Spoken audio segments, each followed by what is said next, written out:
Hi there, Cosmic Family. My name is Yael in this incarnation. I am here today to talk about the energies of this next week from August 4th to August 10th. This includes the full moon in Aquarius that happens on August 10th. So this week we are going to feel the energy of that lunation from the beginning, because all the transits that we are going to go through are part of the configuration of that event. And well, Mars in Libra, Mars enters in Libra on August 6th. It is a key in everything that will happen this week, because, well, Mars, it is our way of taking action for our desires, our capacity to move forward or of self-affirm. And when Mars enters in this sign, automatically creates oppositions with Saturn and Neptune retrograde, both retrograde in Aries.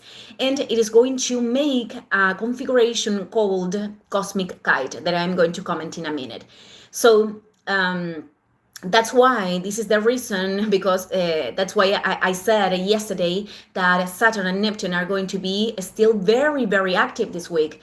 And this opposition that Mars is creating with them could show us, on one side, the need of creating agreements with people or situations that go beyond what the identity or ego desire.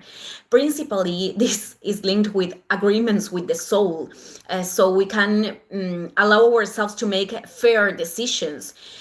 Fair decisions means that, in this case, that we need to assume responsibility for something that perhaps we need to do to rebalance an experience that it is presenting restrictions or obstacles. Could be linked, with establishing a boundary in certain situations, or establishing a boundary with oneself. Boundaries to the expectations that are much more linked with Neptune, or perceptions that are not helping to move forward over what is among our possibilities right now, and accepting also that the form to move ourselves to the new cycle, it is not entirely in our control.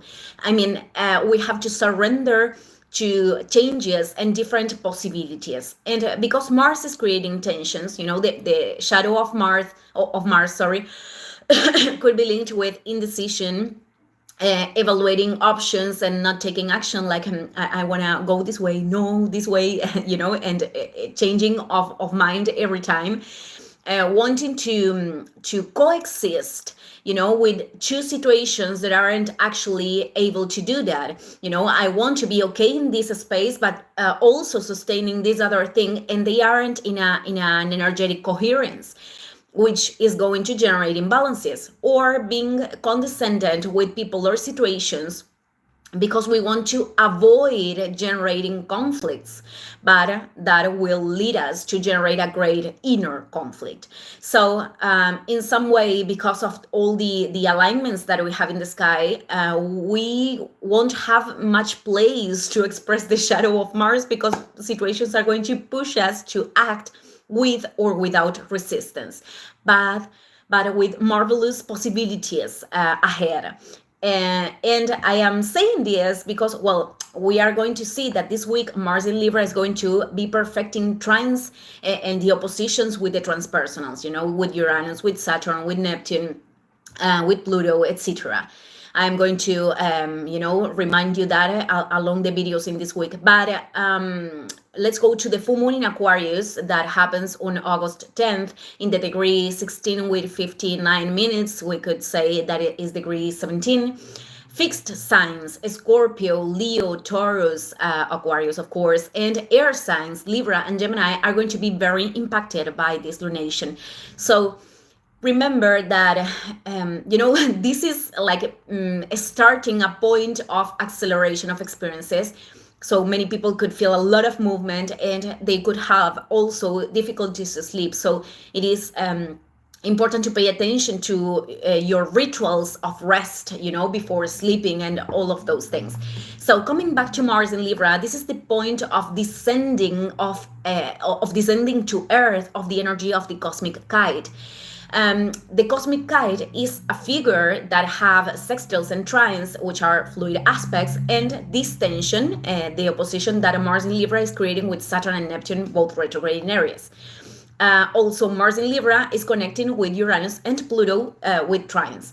So I'm going to describe this technically and making also the introduction, of course. So before starting that, I wanted to comment that this configuration, beyond being emphasized because it is part of the full moon in Aquarius, this week, right now, before Mars moving to Libra, and at the moment that it comes to the degree 29 of Virgo, which happens on August 5th, it is going to show us something that is related with the solar eclipse in Virgo of November 21st.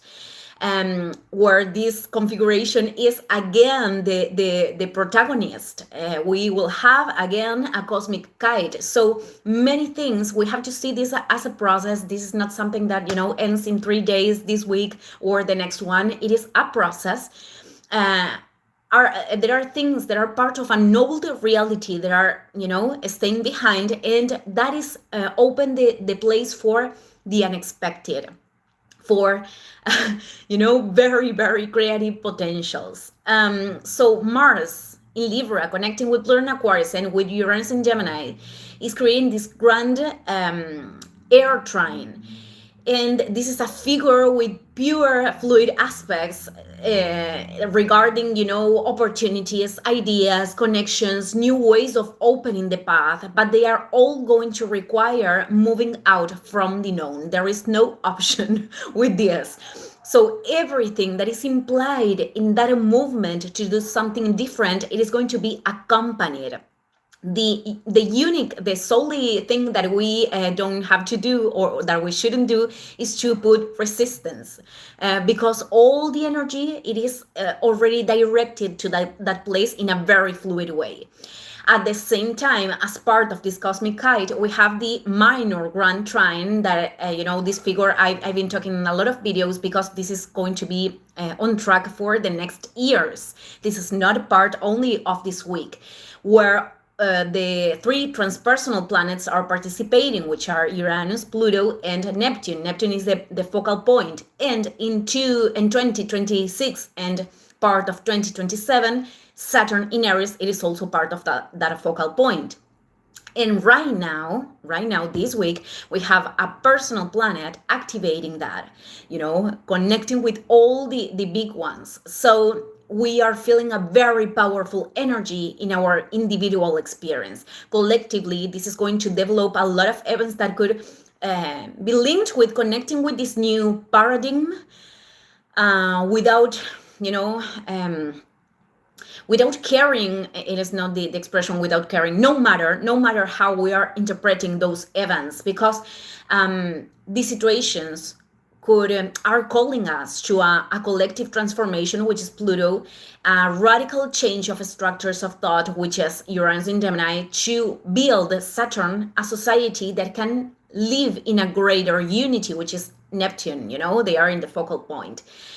And the tension between Mars and them, and Saturn and Neptune, it is linked with incarnating an individuality at the service of a higher will. I am talking about that the decisions that can create new forms of balance, because balance, it is not an static point. It is not something that we reach once and there goes. I am in balance right now. It is something that depends on what is required at the present moment. And all the fluid aspects that this figure has, that the comet has, can configure the experiences that are taking us to the next level and to situations of a lot of growth, truly positive. It is very important to understand that this individuality, it doesn't mean to focus only on our own benefit. There could be people that are integrating healthy boundaries and learning to listen to their soul independently of the environment to grow. That is a correct integration. What I am talking about, it is that if there are individualistic ideals where I am only looking for my own benefit, desires of the ego, and there is no path that responds to a spiritual development that can actually eventually allow us to contribute with the others, then there could present situations that are going to redirect that energy, that are going to prevent that the person continues in that experience if that has no evolutionary purpose anymore. So the more that we insist in that path that is not in coherence with oneself, whether because we are opposing to that inner voice, life could feel, very like a fight, like a battle, constantly battle. So learning to accept, again, it is a practice and a particular learning of each one of us. So having in account that the full moon in Aquarius that occurs every year, always with the sun transiting through Leo, it is a moment of breaking with a previous order, where we are inviting to a more authentic expression of ourselves, even if that feels like a transgression. But when transgressions are being done from a conscious space, it is the transgression of our own programmings or limitant conditionings from society, from culture, from family, whatever thing. So this delineation, it is a process that allows us to experiment the freedom of the soul, which is not the freedom of the ego in this connection that, I am doing whatever thing I want without caring how that is going to impact the people that is surrounding me. Because that is the shadow of Aquarius, that is the childish rebelliousness. But as Pluto, and also as Pluto retrograde is there, this could be also an expression like, instead of focusing in new structures or in creating new paradigms, creating networks or using ideas to generate positive changes in our lives and in whatever thing we are doing, in the environment.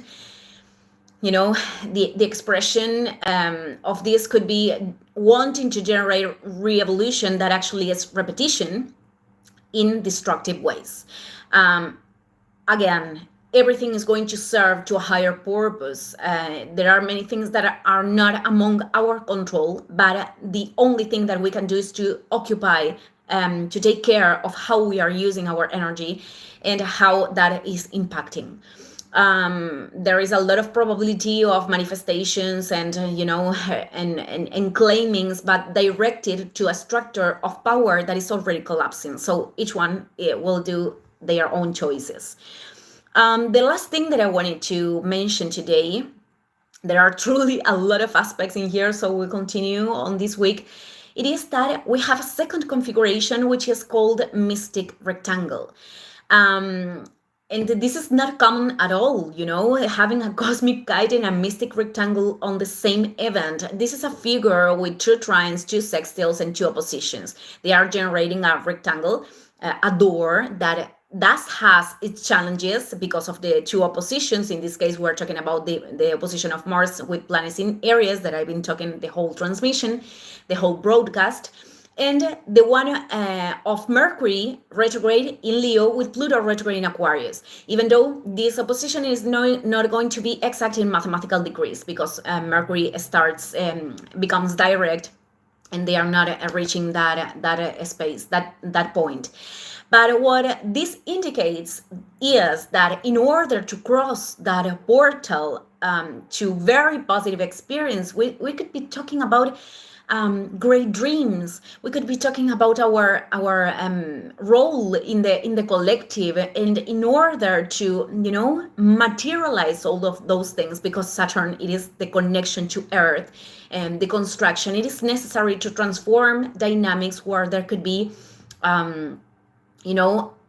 power games where we are trying to manipulate, or manipulation is allowed, where we want to impose ourselves from a very arrogant space, or trying to force or control something, or the other polarity where we are not saying, we are not expressing, we are not creating because of the fear of external reactions, or to situations that are actually representing a threat for the mind.